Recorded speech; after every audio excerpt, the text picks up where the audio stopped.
Hello friends, welcome back to our channel. అందరికీ నమస్కారం అండి. నా వీడియో కనుక నచ్చినట్లయితే ప్లీజ్ లైక్ చేసి సబ్స్క్రైబ్ చేసుకోండి. ఇంకా కథ మొదలు పెడదాం. శైలజకు సురేష్కు మహావైభవంగా వివాహం జరిగింది. పెద్దలందరూ వధువరులను ఆశీర్వదించారు. ఆఖరి వాక్యం చదివి విసుగుతో పుస్తకాన్ని విసిరికొట్టింది భారతి. లేచి నుంచుని చీర కుచ్చిళ్ళు సవరించుకుని ఒళ్ళు విరుచుకున్నది. తర్వాత నెమ్మదిగా నడిచిపోయి అద్దంలో మొహం చూసుకున్నది. ఒక్క క్షణం తర్వాత మళ్ళీ అద్దాన్ని బల్ల మీద ఉంచి కిటికీ పక్కన ఉన్న కుర్చీలో కూర్చున్నది. కిటికీలో నుంచి తెల్లని చంద్రబింబం కనిపిస్తున్నది. ఎదురింటి ఆవరణలో ఉన్న కొబ్బరి చెట్టు ఆకుల మీద వెన్నెల వెండిమాలలా పూస్తున్నది. ఎవడో బిచ్చగాడు ఇంటి ముందు నిలబడి ఎంతోసేపటి నుంచి కేకలు వేసి విసుకుపోయి కదిలి వెళ్ళిపోయాడు. వీధి చివర పెళ్లివారి ఇంటి నుంచి సన్నాయి వాద్యం గాలి విసురుకు ఉండి ఉండి మల్లె పందిరి దూది దులిపినట్టు మనోహరంగా వినిపిస్తున్నది. భారతి నిట్టూర్చింది. మొన్నటి రాత్రి 8 గంటల వరకు మిస్ శకుంతలగా ఉన్న తన స్నేహితురాలు తనకన్నా చిన్నది ఆ పూట నుంచి మిసెస్ శకుంతల రఘురామ్గా మారిపోయింది.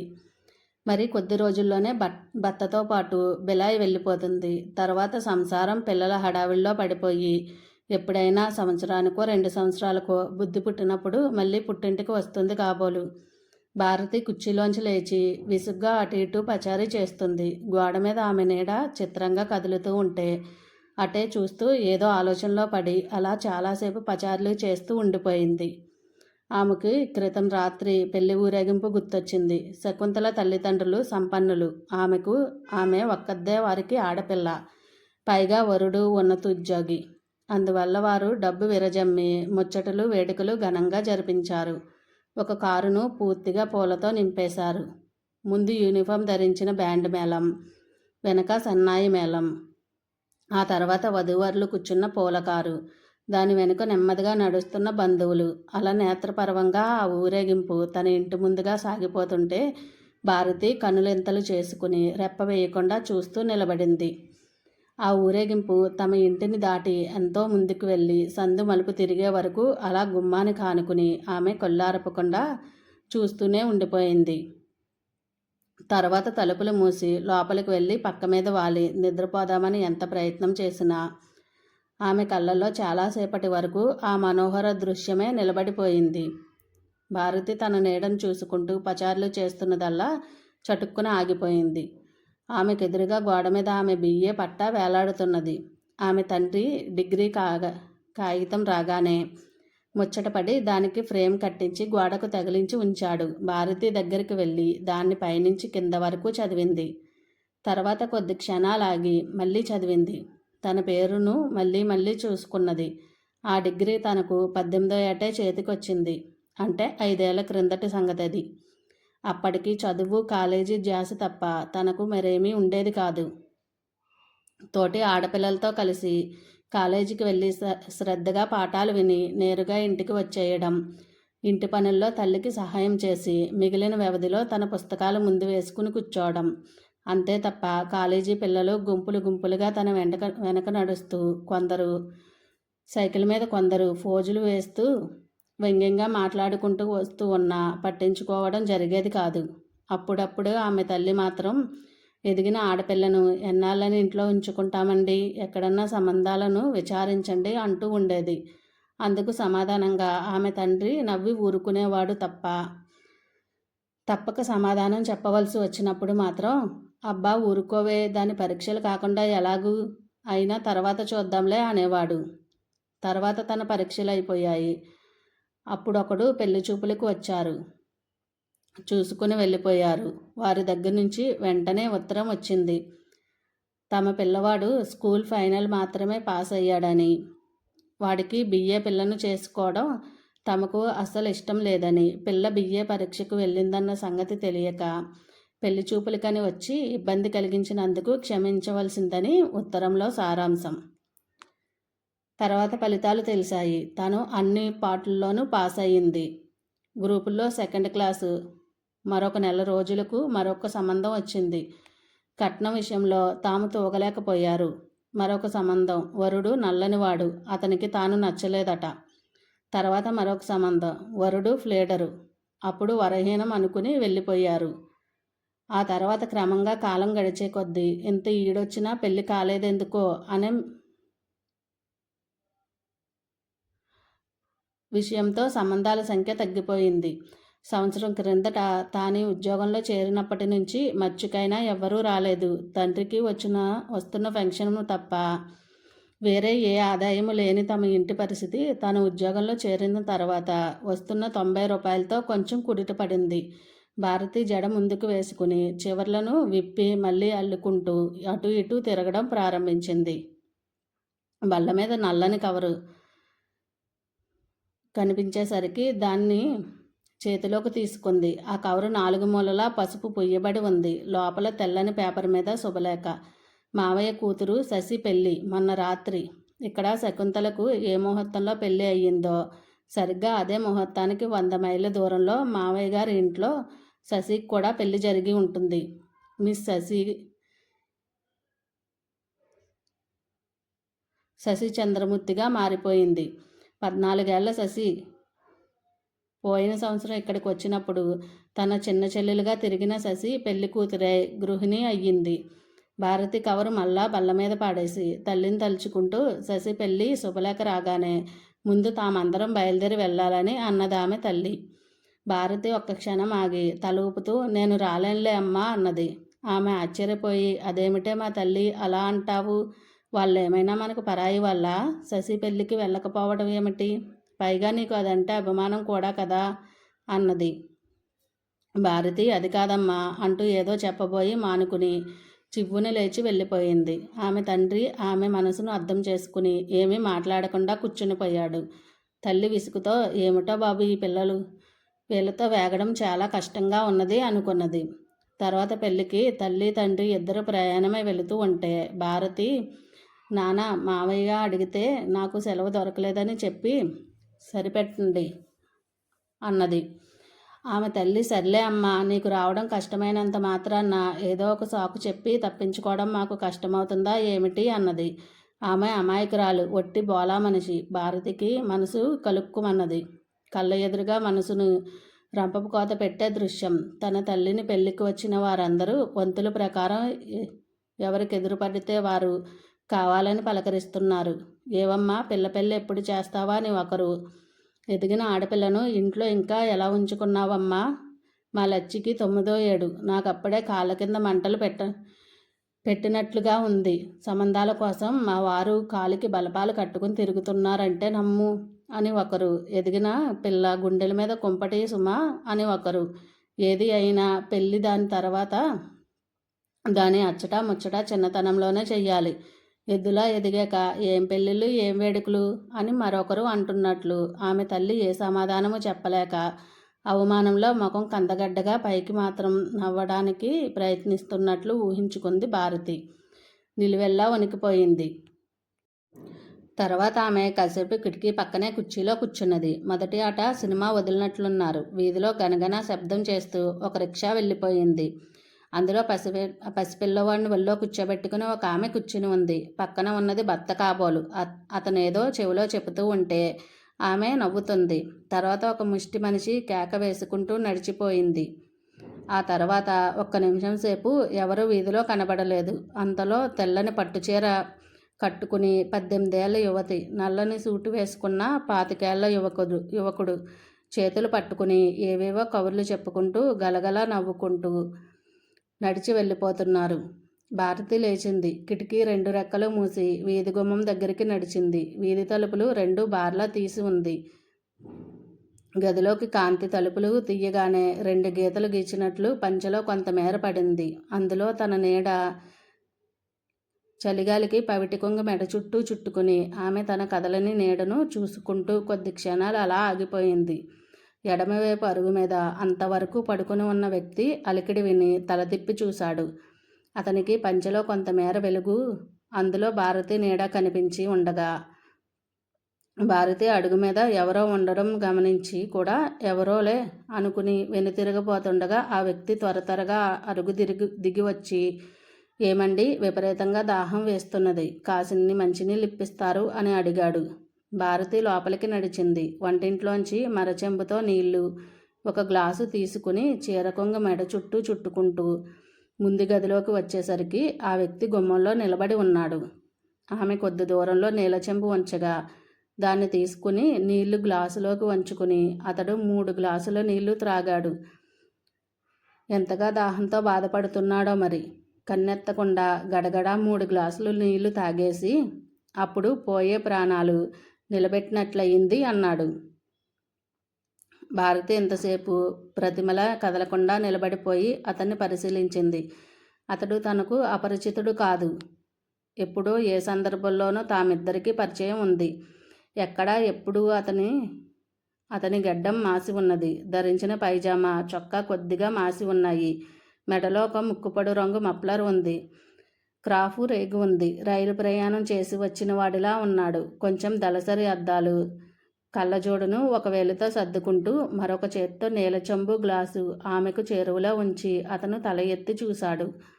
అతను ఉన్నట్టుండి మీ పేరు భారతి కదూ అని అడిగాడు. ఆమె తల ఊపింది. కానీ అతనెవరో ఆమెకింకా గుర్తుకు రాలేదు. అతడు ఆమెను చూసి నవ్వుతూ నన్ను గుర్తుపట్టలేదా? మీతో బిఏ చదువుకున్నాను. నా పేరు విశ్వేశ్వరరావు. విశ్వం అంటూ ఉండేవారందరూ అన్నాడు. అప్పుడు ఆమె గుర్తు తెచ్చుకుని ఓహో అలా చెప్పండి. మీరు బిఏ మొదటి సంవత్సరంలో నాటకం వేసి కాలేజీ ఉత్తమ నటుడుగా వచ్చారు కదా.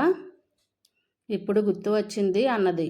అతను నవ్వి అందుకే బిఏ పరీక్షలు సున్నా చుట్టింది.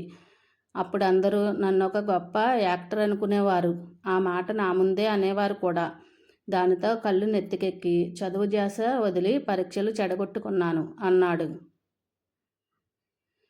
భారతి కుర్చీ కొంచెం పక్కకు జరిపి ఇలా కూర్చోండి అన్నది. అక్కడ ఒకే కుర్చీ ఉండటంతో సందేహిస్తున్న అతన్ని చూసి పర్వాలేదు మీరు కూర్చోండి, నేను ఇలా నిలబడి మాట్లాడతాను అన్నట్లు మీరిప్పుడేం చేస్తున్నారు అని అడిగింది. విశ్వం కళ్ళజోడు తీసి చొక్కా చివర్లతో తుడుస్తూ నెమ్మదిగా మద్రాసులో ఒక ప్రైవేటు కంపెనీలో ఉంటున్నాను. నెలకు 200 ఇస్తారు. నా భార్య ఒక ప్రైవేటు స్కూల్లో టీచరు. ఆమెకి 160 వస్తాయి అని చెప్పాడు. తర్వాత ఒక క్షణం ఆగి మళ్ళీ ఈ ఊరికి చాలా చిత్రమైన పరిస్థితిలో వచ్చి చిక్కుకుపోయాను అంటూ జేబులోంచి ఒక ఉత్తరం తీసి చూడండి, నవకళా పరిషత్ అనే నాటక సమాజం ఉందట ఈ ఊర్లో. వారు ఈ రాత్రి నేను రాసిన ఒక నాటకం ప్రదర్శిస్తున్నామని, వీలు చేసుకుని వస్తే ఆనందిస్తామని రాశారు. ఆ రాయడం కేవలం మొక్కు తీర్చుకున్నట్లే ఉంది కానీ రచయిత తప్పక రావాలి అని ఎదురు చూస్తున్నట్లు లేదు. కేవలం ఒక ఉత్తరం రాసి ఊరుకున్నారు. ఎంతైనా నాటకం రాసిన వాడిని కదా, ప్రదర్శన ఎలా ఉంటుందో చూద్దామని కోరిక చంపుకోలేక ఛార్జీలు పెట్టుకుని బయలుదేరి వచ్చేశాను. తీరా స్టేషన్లో దిగిన తర్వాత ఆ బాపతి ఎవరూ ప్లాట్ఫామ్ మీద కనిపించలేదు. ఇది నాకు కొత్త ఊరు. పైగా తెలిసిన వారెవ్వరూ లేరు. వీధులన్నీ 1.5 సేపటి నుంచి తిరిగి ఇక్కడ చేరుకున్నాను అన్నాడు అతను. భారతి మరి భోజనం అంటూ ఉండగా అతను నవ్వుతూ ఆ దిగులు అక్కర్లేదులేండి, హోటల్లో భోజనం ముగించుకున్నాకే వచ్చాను అని చెప్పాడు. తర్వాత బిడియపడుతూ మీరు నిలబడే ఉన్నారు అన్నాడు. ఆమె పర్వాలేదులేండి, అయితే మీరు నాటకాలు రాస్తూ ఉంటారా అన్నది. విశ్వం కళ్ళజోడు తీసి మళ్ళీ చొక్కా చివరిదాన్ని తుడుస్తూ నెమ్మదిగా ఏదోలేండి, ఊసిపోక తీరిక దొరికినప్పుడు ఏదో గెలుకుతాను ఉంటాను. అవి ఏమైనా పత్రికలో వచ్చైతే ఇలాగ నాటక సమాజం వారు అప్పుడప్పుడు తాము అక్కడ ప్రదర్శిస్తున్నామని ఇక్కడ ప్రదర్శిస్తున్నామని ఉత్తరాలు రాస్తూ ఉంటారు. సాధారణంగా నేను ఎక్కడికి వెళ్ళను. ఇవాళ వీరు ప్రదర్శిస్తున్నామని రాసిన ఈ నాటకం నాకు చాలా ఇష్టం. దాన్ని చాలా కష్టపడి రాశాను నేను. అందుకే అది ఎలా ఉంటుందో చూడాలని కోరిక ఆగక ఇలా బయలుదేరి వచ్చాను అని చెప్పాడు. భారతి నవ్వి బహుశా వాళ్ళు కేవలం ఫార్మల్గా ఒక ఉత్తరం రాసి పాడేసి ఉంటారు. వీడు అంత దూరం నుంచి రాబోయారా అని అనుకుని ఉంటారు. ఆ ఉత్తరం నమ్ముకుని మీరు వచ్చేశారు అన్నట్లు మనం చదువుకునే రోజుల్లో ఫైనల్ ఇయర్ గోపాలరావు అనే ఆయన ఉండేవాడు, గుర్తుందా మీకు? ఆ రోజుల్లో ఆయన పద్యాలు కథలు రాస్తూ ఉండేవాడు. కొన్ని పత్రికల్లో అచ్చవుతూ ఉండేవి కూడా. ఈ మధ్య ఆయన పేరే కనిపించడం లేదు అన్నది. విశ్వం గుర్తు తెచ్చుకుని నవ్వి ఓహో మా గోపాలం ఆయన్నేనా మీరు చెప్పేది? వాడు మన క్లాస్మేట్ మాత్రమే కాదు, మా రూమ్మేట్ కూడా. మీరు చెప్పినట్లు ఆ రోజుల్లో వాడు కథలు మంచివే రాసేవాడు. వాడికిప్పుడు పెళ్ళయింది, 2 పిల్లలు కూడా అనుకుంటాను. వాడిప్పుడు రైల్వేలో గార్డు. ఒకసారి ఎక్కడో కనిపించాడు కూడా. డ్యూటీలోనే వాడి కాలం వెళ్ళిపోతుంది. ఇక కవిత్వాలు, కథలు ఎక్కడ? అన్నిటికీ ఒక నమస్కారం పెట్టి ఊరుకున్నానని చెప్పాడు పాపం. భారతి నవ్వి ఊరుకున్నది. విశ్వం ఒక క్షణం ఆగి, అన్నట్లు మా విషయాలు రాబట్టారు కానీ మీ సంగతులేవీ చెప్పలేదు. మీకు పెళ్ళి అయిందా, పిల్లలా అని అడిగాడు. భారతి చీరచెంగు మెడ చుట్టూ లాక్కుంటూ, 4 ఏళ్ళయ్యిందండి, ఇంకా పిల్ల పీచు లేరు. ఇక్కడొక దినపత్రికలో సబ్ ఎడిటర్గా ఉంటున్నారు. ఇవాళ వారికి నైట్ డ్యూటీ. పొద్దున్న 8 గంటలకు కానీ రారు. మా అత్తగారు పెద్దది, జబ్బు మనిషి, లోపల గదిలో పడుకుని ఉంది. ఆవిడ తొందరగా నిద్రపోతారు అన్నది. విశ్వం సర్దుకుని కుర్చీలో కూర్చుని మెడలో మఫ్లర్ పోగులు లాగుతూ అన్నాడు, ఏమిటోనండి, ఆ చదువుకునే రోజుల నాటి జీవితమే మళ్ళీ రాదు. అప్పుడు ఏ బరువులు బాధ్యతలు లేకుండా హాయిగా స్వతంత్రంగా ఉండేవాళ్ళం. అన్నట్లు మీకు మన ఇంగ్లీష్ లెక్చరర్ గిరీశం గారు గుర్తున్నారా? ఆయన అమెరికా వెళ్ళారట. ఈ మధ్య ఎకనామిక్స్ ఒక నల్లని లావుపాటి లెక్చరర్ ఉండేవాడు. ఆయన పేరు గుర్తు రావడం లేదు కానీ ఆయన సముద్ర స్నానానికి వెళ్ళి మునిగి చనిపోయాడట. భారతి ఏమీ మాట్లాడలేదు. నెమ్మదిగా మీతో కలిసి కాలేజీలో వస్తూ ఉండేదే కోమలి ఇప్పుడు ఎక్కడుంది అని అడిగాడు. భారతి కదిలింది. లోపల గదిలోకి నడుస్తూ, మీకు తెలీదా, ఆ అమ్మాయికి 2 ఏళ్ల క్రిందట పెళ్ళయింది. కానీ 3-4 నెలల క్రిందటే నేను ఒక విషయం విన్నాను అన్నది.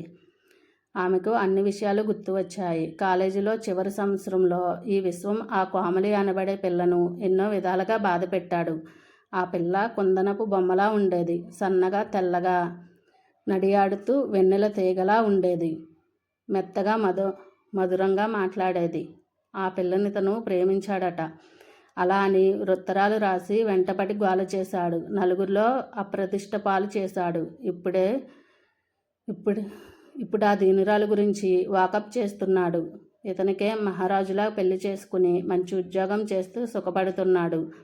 పాపం ఆ అమ్మాయి గతి చూడరాదు. ఏమైందో ఒక్క క్షణం ఆగి, లోపల నుంచి పెద్దగా ఆమె ఆత్మహత్య చేసుకుందని విన్నాను. ఎందుకో మరి అన్నది. ఆ మాటలు విని అలా కొద్ది క్షణాలు ముందు గదిలోకి వచ్చింది. విశ్వం కుర్చీలో దిగులు పడి కూర్చుని ఉన్నాడు. అతని చేతిలో కళ్ళజోడు ఉన్నది. కళ్ళల్లో ఎక్కడో నీటి పొర ఒకటి దీపపు వెలుగులో తలుక్కుమన్నది. 1 నిమిషం తర్వాత విశ్వం సర్దుకుని కూర్చుని మళ్ళీ కళ్ళజోడు తుడుచుకున్నాడు. ఏమీ మాట్లాడలేదు. బల్ల మీద అలారం టిక్ టిక్ మంటూ చుట్టుపక్కలంతా ప్రశాంతంగా నిశ్శబ్దంగా ఉంది. చల్లని గాలి తెరలుగా వీస్తున్నది. భారతి మళ్ళీ కోమలి ఎంత మంచి కథలు రాసేదో తెలుసా? ఎన్నోసార్లు పత్రికల్లో ఆమె రాసిన కథలు చదివాను. అన్నీ కొత్త కొత్త కథలు. ఆమెను నేనెప్పుడూ మళ్ళీ కలుసుకోలేదండి. అయినా ఆమె పేరుతో వచ్చైన ప్రతి కథను నేను మళ్ళీ చదివాను. ఎన్నోసార్లు ఆమెకు ఉత్తరాలు రాద్దామనుకున్నాను, కానీ ఆమె అడ్రస్ తెలియలేదు. అయినా 4-5 సార్లు పత్రికల వారికి ఉత్తరాలు రాసి రీడైరెక్ట్ చెయ్యమని కోరాను. వారు అలా చేసే ఉంటారు. అయినా నాకు సమాధానం రాలేదు. ఎందుచేతనో మరి అంటూ ఆగి, మళ్ళీ పైగా మరొక చిత్రం ఏమిటంటే ఆమె రాసిన ప్రతి కథలోనూ ఏదో ఒక పాత్ర ఆత్మహత్య చేసుకుంటుంది. ఒక్కొక్క కథలో ఒక్కొక్క పాత్ర ఒక్కొక్క పద్ధతిలో ఆత్మహత్య చేసుకుంటుందన్నమాట. ఒక కథలో నాయకుడు రైలు కింద పడి ఆత్మహత్య చేసుకున్నాడనుకోండి. మరో కథలో మరో అమ్మాయి ఉరిపోసుకుని చచ్చిపోతుంది. మరో కథలో ఒంటి నిండా కిరోసినాయిలు పోసుకుని నిప్పంటించుకోవడం. అలా అన్నమాట అన్నది. విశ్వం ఉదాసీనంగా నవ్వి ఊరుకున్నాడు. భారతి మళ్ళీ ఏమీ మాట్లాడలేదు. క్రమంగా నిమిషాలు గడుస్తున్నాయి. సెకండ్ ముళ్ళు బిగ్ మని ధ్వని చేస్తూ నిర్విరామంగా ముందుకు పరిగెడుతున్నది. భారతికి నిద్ర వస్తున్నది. ఆమె లేచి, మీరు ఈ గదిలో పడుకోండి, నేను వెనక వైపు మా అత్తగారి గదిలో పడుకుంటాను అన్నది. విశ్వం, మీకు ఇబ్బంది కలిగిస్తున్నట్లున్నాను, ఓ చాప ఇస్తే చాలు, ఇలా పరుచుకుని పడుకుంటాను అన్నాడు. భారతి చాప పరిచి ఒక దిండు పాడేసి ముందు తలుపు గడియ వేసి లోపలికి వెళ్ళబోతూ, మళ్ళీ మీకు దాహం మళ్ళీ మీకు దాహం అవుతుందేమో, ఈ నీళ్లు చెంబు ఇక్కడ ఉంచుతాను అని చెప్పింది. విశ్వం చాప మీద కూర్చుని ఉండి తల ఊపాడు. మరొక పావుగంట తర్వాత భారతి లోపల గదిలోకి వెళ్ళి వెచ్చని దుప్పట్లో ముడుచుకుని పడుకుని ఉంది. తాను ఒంటరిగా ఉన్నప్పటికీ ఇప్పుడు ఆమెకు భయమేమీ లేదు. తను కల్పించిన అత్తగారి పాత్ర ఇప్పుడు తనకు రక్షణ ఇస్తుంది. హాయిగా నిశ్చితంగా నిద్రలోకి జారుకున్నది. ఆమెకు మాగానిగా నిద్ర పడుతున్నది. నిద్రలో పంచరంగుల కళ విశాలమైన ఆవరణలో వెనుకగా ముచ్చటైన ఇల్లు, ఆవరణ నిండా రంగురంగుల పూల చెట్లు, నేల మీద ఒత్తుగా అందంగా పట్టువలె పెరిగి ఉన్న మృదువైన పచ్చిక, దానిమీద ఖరీదైన తివాచీ పరుచుకుని కూర్చుని తాను ఏదో చదువుకుంటున్నది. ఆమె భర్త పక్కనే వెల్లకిలా పడుకుని గుండెల మీద 2 ఏళ్ల పసివాణ్ణి కూర్చోబెట్టుకుని ఆడిస్తున్నాడు. తాను చదవడం ఆపి తల పైకెత్తి చూసేసరికి ఆకాశంలో రంగురంగుల ఇంద్రధనుసు పసిపిల్లల కువుకువులాడుతూ భర్తను చేత్తో తట్టి, అదిగో అటు చూడండి అన్నది తాను.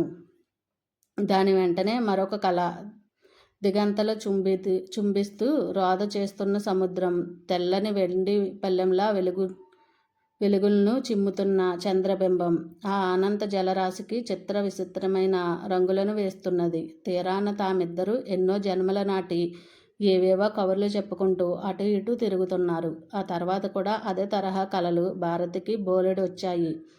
అయితే తెల్లవారి మెలకు వచ్చేసరికి అవి అన్నీ గుర్తులేవు. మొదటి 2 కలలు ఎన్నాళ్ళకు మరుపురానంత గాఢంగా మనసుకు హత్తుకుపోయాయి.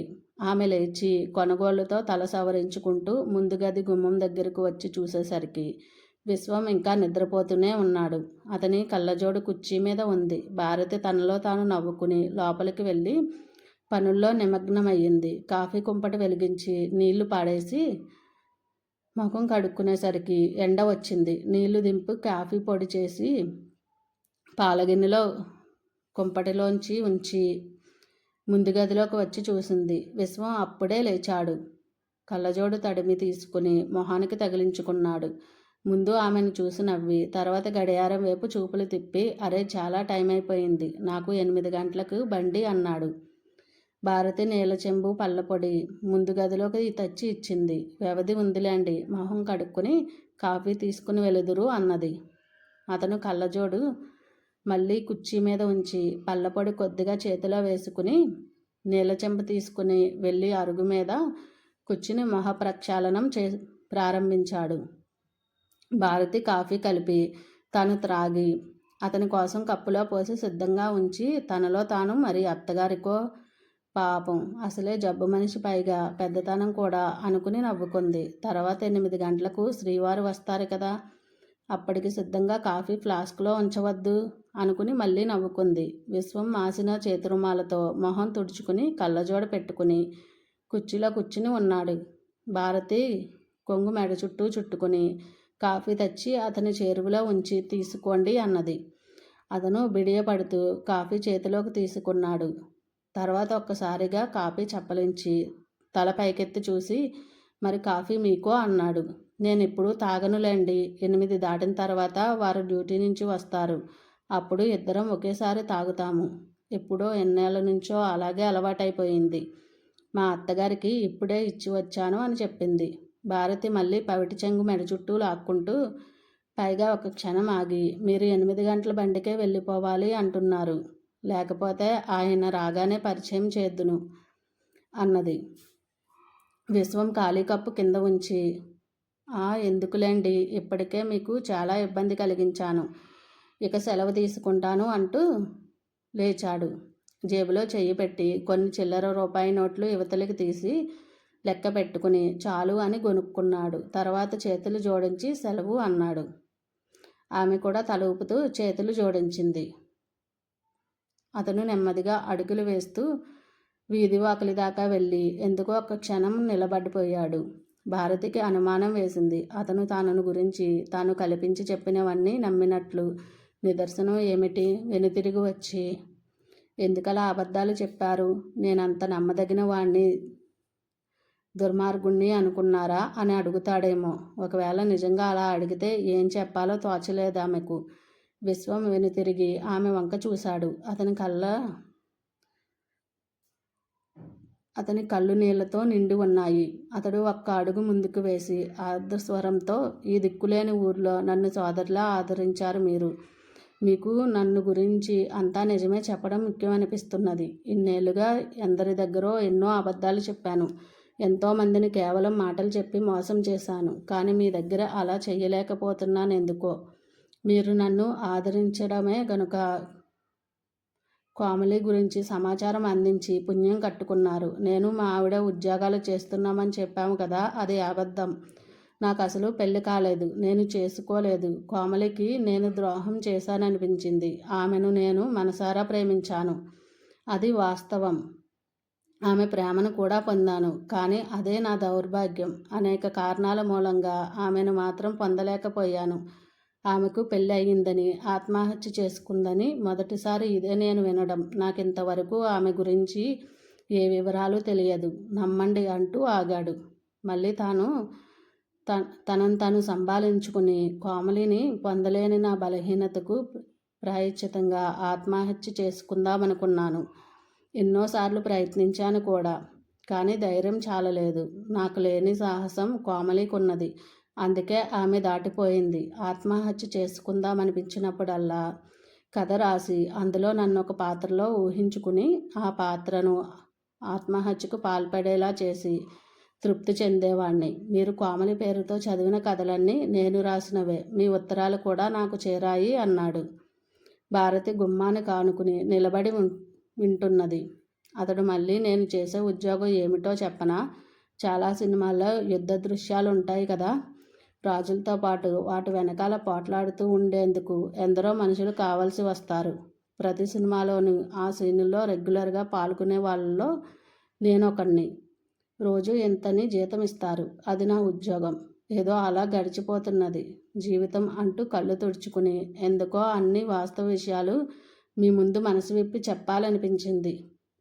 చెప్పాను, మన్నించండి. వీటిని మనసులో ఉంచుకోకండి. చక్కగా వివాహం చేసుకుని సుఖంగా ఉన్నారు. మీ మనసులో ఈ క్షుద్ర విషయాలు నింపడం నా అభిమతం కాదు. సెలవు అని గిరుక్కున వెనక్కి తిరిగి పెద్ద పెద్ద అంగలు వేస్తూ వీధిలోకి వెళ్ళిపోయాడు. తెల్లబోయి శిలాప్రతిమలా నిలబడిపోయింది మిస్ భారతి. బిఏ. నా వీడియో కనుక నచ్చినట్లయితే ప్లీజ్ లైక్ చేసి సబ్స్క్రైబ్ చేసుకోండి.